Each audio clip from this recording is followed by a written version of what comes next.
ចម្លែកទេបងប្អូននេះអើយខ្ញុំឲ្យមើល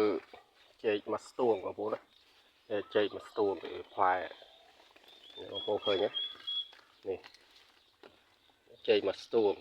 ហើយនេះដើមវាបងប្អូនមកវាធ្លុះមកពាក់កណ្ដាលដើមហើយ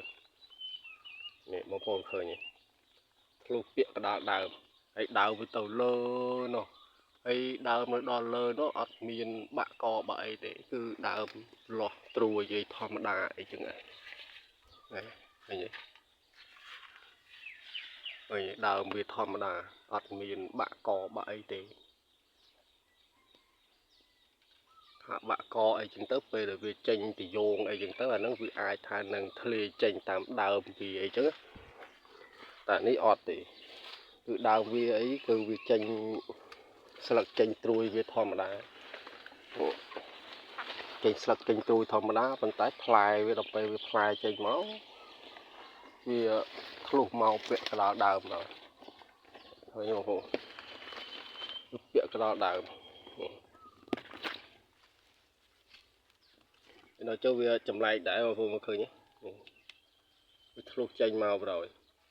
ហើយដើមវាគឺនៅធម្មតាហ្នឹងវាអត់មានថានឹង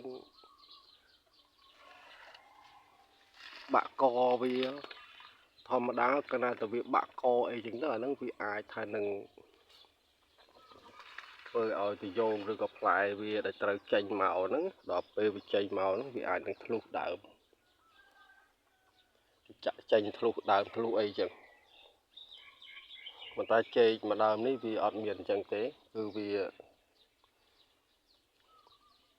ធ្លុះចេញមកពាក់កណ្ដាលដើមដល់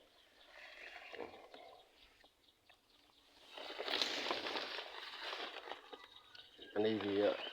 ចម្លែកវាមិននឹងចម្លែកថាជារបៀបណាដែរចាស់ដើមគាត់និយាយគាត់ថាឲ្យតែឃើញចេកចេញមកអញ្ចឹងចេកនឹងប្រកែមុនចេកនឹងប្រកែទៅយោងវាអីចឹង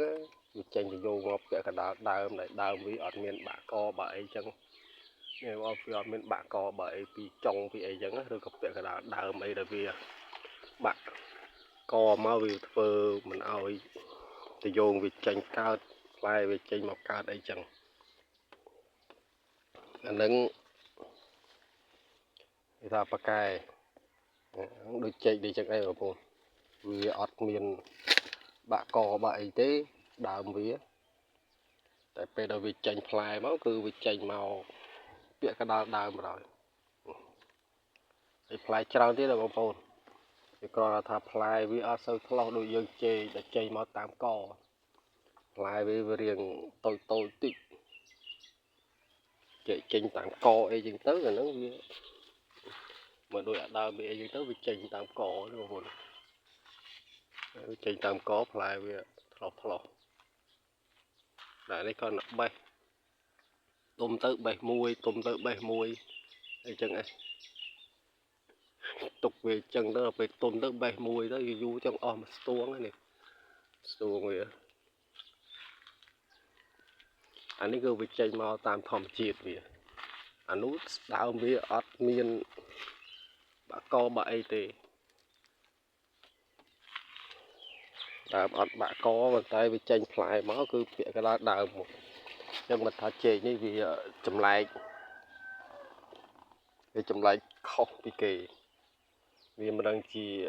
ចម្លែកអភូតហេតុអីទេយើងវាអត់ដឹងដែរឃើញ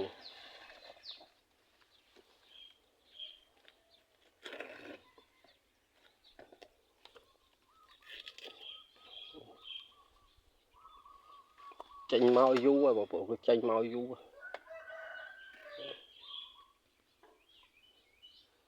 ប៉ុន្តែផ្លែវារៀងចាស់ដែរមិនគាត់ថាវារៀងតូចឃើញទេវារៀងតូចវាអត់ដូចផ្លែចេកអីចេញមកតាមធម្មជាតិធម្មតារបស់ចម្លែកគឺវាចេញមកគឺវារៀងក្តាប់រៀងក្តៀបជាងគេ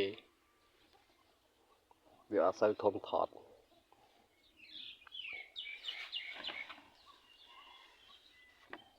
អ្នកបងប្អូនណាដឹងជួយខមមិនប្រាប់ផងថាវាចម្លែកនឹងវារបៀបណារបៀបណីអី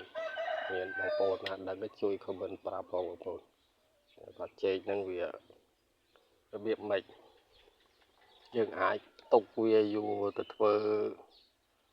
ថ្នាំកើតអត់